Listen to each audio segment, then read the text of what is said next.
ተመስገን ዛሬ እንግዲህ ቤተሰቦቼ ሜሪ በስነ ስርዓት ልብስ ለብሳ መጣለች። ቢያንስ የሚሸፍናትን ልብስ አድርጋ ነው የመጣችው። ተመስገን ተመስገን። ምን ይሳናል አንተ? ሌላ ምን እንላለን እንግዲህ። እንዴ ትቀረዳላችሁ? እንደዚህ ለብሳ መጣ እኮ እኔ እንጃ አላውቅም። አይቻት አላውቅም፣ ሹፌያት አላውቅም። ምክንያቱም እዛ ራቁቷን ነው መምጣት ደስ የሚላት። ሲጀመር ደግሞ ቪዲዮ ራሱ ስለተለመደ ራቁቷ ስትመጣ ነው ቪዲዮ ራሱ የሚታይላት ማለት ነው። ቁምጣ ለብሳ አጭር ልብስ ለብሳ በቃ ይሆናል የሚያስጠላ ልብስ ለብሳ ስትመጣ ነው ቪዲዮ ራሱ የሚታየው። እና ሰላም ሰላም ቤተሰብ እንዴት ናችሁ? ደህና ናችሁ ወይ?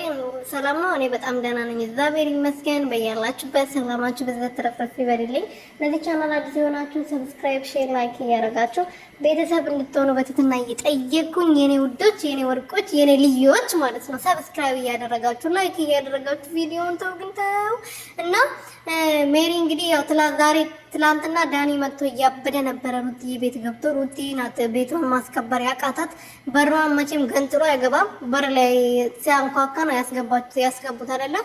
ስለዚህ ቤቷን አላማስገባት ትችላለች። ቤቱ ከገባ በኋላ የፈለገውን ነገር ተናግሮ ልጁን እንደዛ ተጫውቶበት ከሶፋ ላይ እያነሳ ትናንትና እነሱ ባሉክ መሰረት ነው የምትናገረው እንጂ አንተ በራስክ ብለክ ወይም ደግሞ ራሴ ነኝ ብለህ የምትናገረው ነገር የለም።